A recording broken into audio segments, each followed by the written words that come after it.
Hey guys, before I get into my May wrap up, I just wanted to say a quick welcome to all of my new subscribers.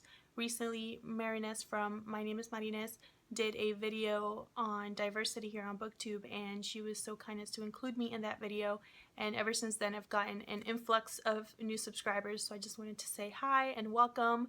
I'll have her video linked down below in case you haven't seen it. It's just a very thoughtful and insightful look at diversity here on BookTube, and I highly recommend that you watch it. Now I'm going to get into my mega wrap up because I read, I think, 6 books and I have a lot to say about each of them, so I'm just going to get right into it.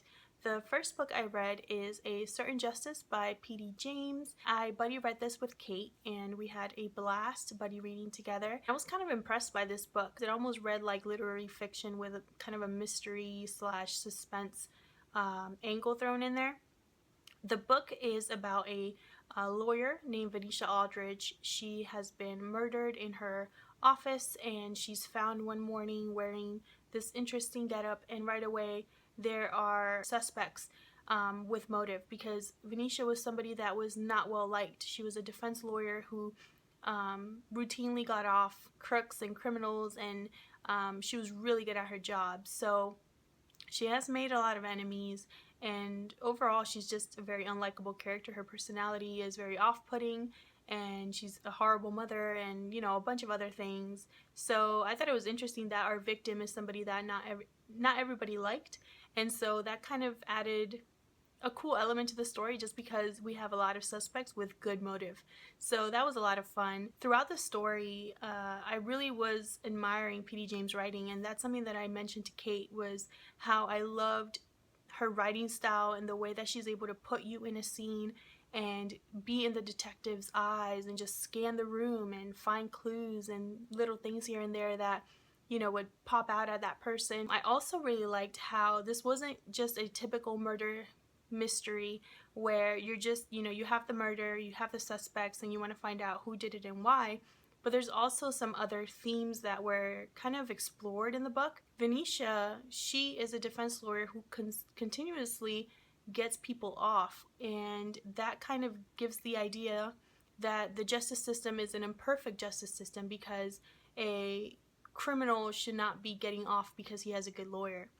And it turns out that the person that commits the murder kind of gets off in her crime. So there's kind of like an irony to it, which I really appreciated. It really kind of elevated the story a little bit for me. And throughout the book, Kate and I were just discussing, you know, the moral issue, the fact that, you know, Venetia is not really going to get perfect justice or any justice at all. She's going to get a certain type of justice. I really enjoyed it. If you can't tell, I thought it was a lot of fun, and I think I'm going to be checking out other P.D. James books in the future. The next book that I read was Little Bee by Cleave. I also returned this to the library, so I'm going to have a picture inserted right here. And this book I read because it was recommended to me for my Booktuber Recommends project. This story is about a young Nigerian refugee named Little Bee. When the story opens, she is just getting out of a detention center that she's been in for the last 2 years, and she's managed to get out not really legally. So her first recourse is to find the only person that she knows in the city, and that is a man that she met on a beach 2 years ago. This book has dual narratives. We have Little Bee's voice, and then we have Sarah's voice. Sarah is somebody who was at the beach 2 years ago and did something for Little Bee, so they have this connection. However, I felt that the dual narratives were a disservice to the book because Little Bee is a character with a lot of depth and struggle and a lot of horrifying trauma, and then you have Sarah, who is the epitome of white privilege, class.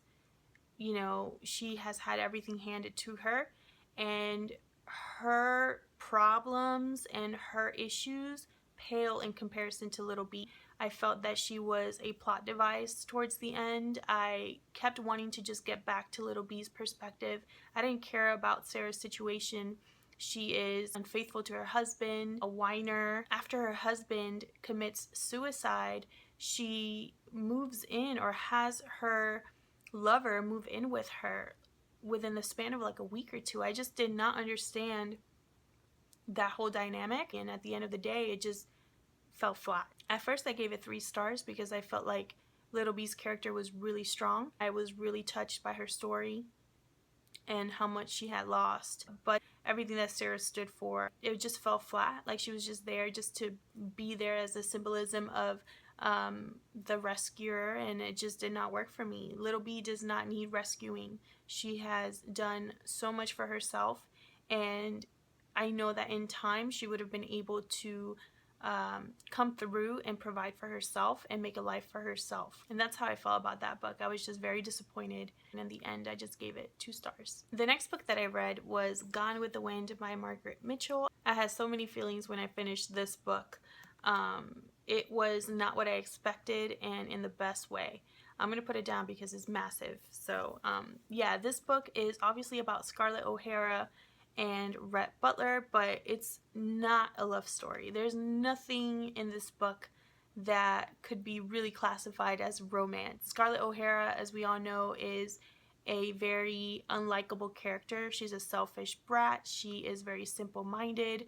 All she cares about is making money and surviving, and despite all that, you can't help but care for her and root for her, and I credit that to Margaret Mitchell and the way that she has lovingly crafted Scarlett's character throughout the story. She is not the same character that she was from the beginning, and there are a lot of things that happen in the book that shape her. There's a lot of themes here. Obviously, you know, survival is a main part of the story. Scarlett O'Hara has vowed to never be hungry or poor again, and she's going to do whatever it takes to provide for herself and her family and live in comfort and never have to have that fear. And that fear drives her to make all kinds of decisions in this story. And that's really what the story is about. There's also the concept of good versus evil. We see it all the time with characters. Some characters are seen as good and you know, dutiful and God-fearing, and then we have some, you know, scoundrels, which is where Rhett Butler comes in. He is a character who doesn't give a crap what anybody thinks and who is not afraid to be himself. He is an outcast, and proudly so, and so you kind of feel for him as he, you know, becomes entangled in Scarlett's life. I really appreciated all of the historical facts and anecdotes and little things that Margaret Mitchell put in there, because it really felt like a historical account of what happened in the South during the Civil War. And it was written in such a way that you were kind of experiencing what was happening there at that time. Some of the passages and dialogue was really difficult for me to read, just because she does not stray or shy away from using slurs and racial slurs of the time. And I know that some people have a problem with that, and I can understand where those people are coming from, but I also think it's important to know exactly how it was at that time and how people were treated at that time and looked at. And I think that if it makes you uncomfortable, it should, and you shouldn't be scared to be uncomfortable. If anything, it should just remind you how things really were and how horrible things were, and that was life back then. So the racial slurs till the very, I mean, this is 960 pages that I think that I read, and till the end of the book I hated reading it, and it really, like, it was, you know, hard to get through sometimes, but I forced myself to read it because, like I said, sometimes it's good to be uncomfortable. It forces you to look back and really think about history and our history here in the United States. So yeah, I just wanted to say that real quick, because I know that if some people were to pick this up and read it, they're going to be kind of shocked at the way that it's written. The last 100 pages of this book was intense. I could not stop reading. I was hit with so many feelings as certain things happened to some characters that we've been loving for the past 900 pages. And again, it's just credit to Margaret Mitchell's writing and her way of crafting this story and making you care about characters that you didn't think you really would care about. The ending was just so hard to read because you really want a satisfying ending, and I was hoping for a kind of different ending than the movie, like maybe an epilogue or something that would give me a little more hope, but that did not happen.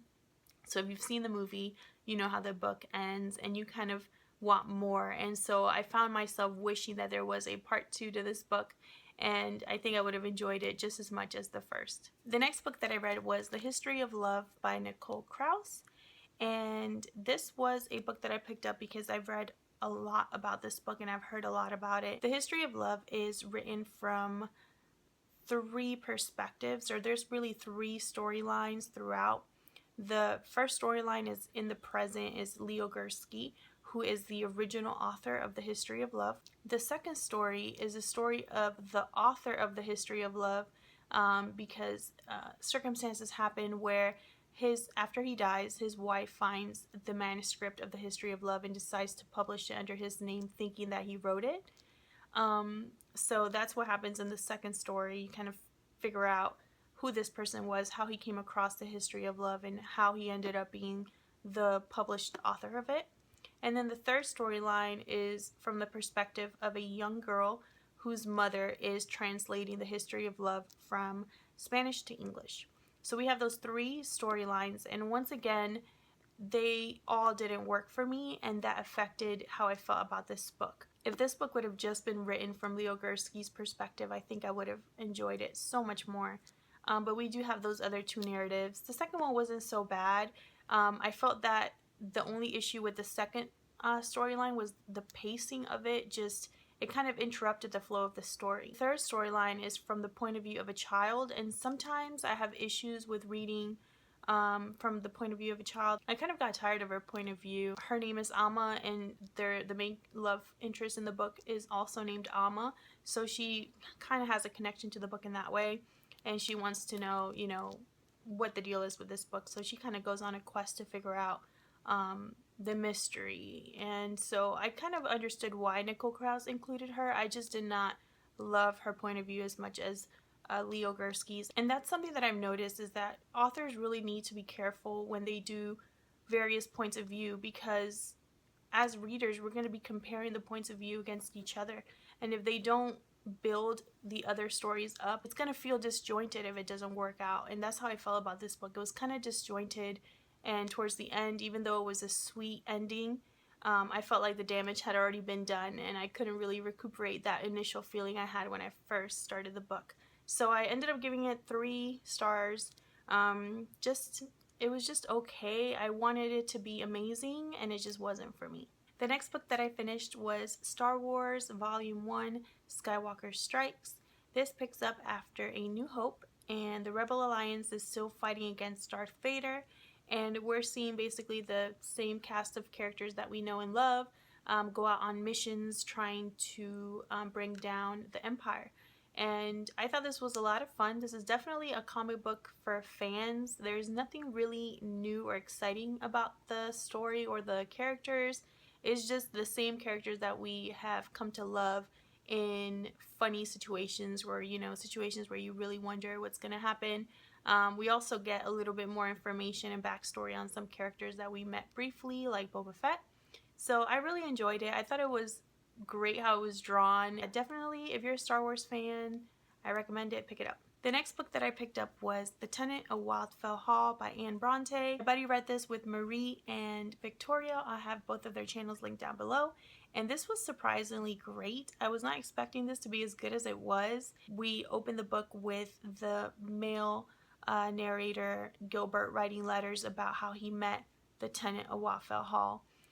He's kind of speaking to someone about how people received her, the mystery surrounding her, kind of their relationship, their friendship, and how he comes across her diary.